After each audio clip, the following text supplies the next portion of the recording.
We're in the Georgia Museum of Art looking at a portrait. This is called Girl with Bird by Thelma Streat. And this is a young girl, I would say maybe 10, 12 years old. It is an interesting painting because it emphasizes this whole idea of imagination. If you think about the way that she looks not directly at the viewer, but averts her eyes in a look of wonder or curiosity. Yeah, and that bright yellow bird looks in the opposite direction than the one that she looks in. When I look at it, my thinking is that that bird may not really be sitting on her head, or maybe it is, but in any case, it does suggest that idea of a child's imagination and engagement with the world of nature and with animals. There's a sense of stillness, even with the bird positioned on top of her head. The little feet are so wispy, they're so lightly planted on her head, but yet it's a very steady portrait. She's mostly frontal and symmetrical. She's painted in a way that is very abstract. In other words, that oval of her face, the shape of her hair, her neck, even the bird, these very simplified forms. Even the outline of the face and the fact that it's a little bit darker than her neck and her ears, it almost forms a mask-like appearance.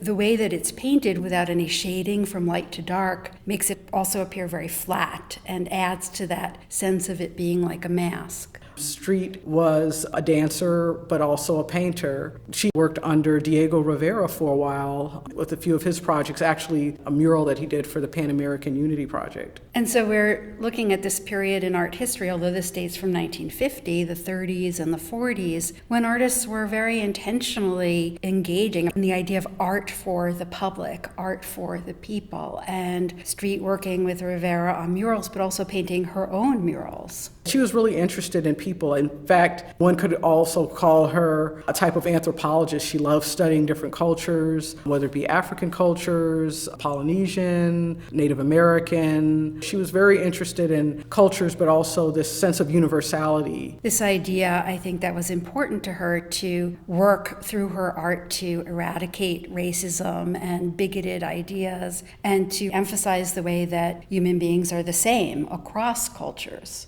Capturing the innocence of youth, the pliability, the curiosity, the imagination was something that was really important to her. Paintings like this remind us she traveled and studied many of the cultures native to Hawaii, as well as Native American cultures. Creating the specificity of a person of color was really important to our whole sense of the unity of man. If we look at the stripes on the shirt, they're so loosely painted. The background, too, around the head of the figure is loosely painted. There's a way in which she's intentionally not making this perfect, finished portrait of a child in that traditional sense. Around her head is this rainbow of sorts, so this becomes this eclectic haloing effect around this child. And it really draws us into her face. What a great portrait by the first African-American woman whose work entered the collection of the Museum of Modern Art.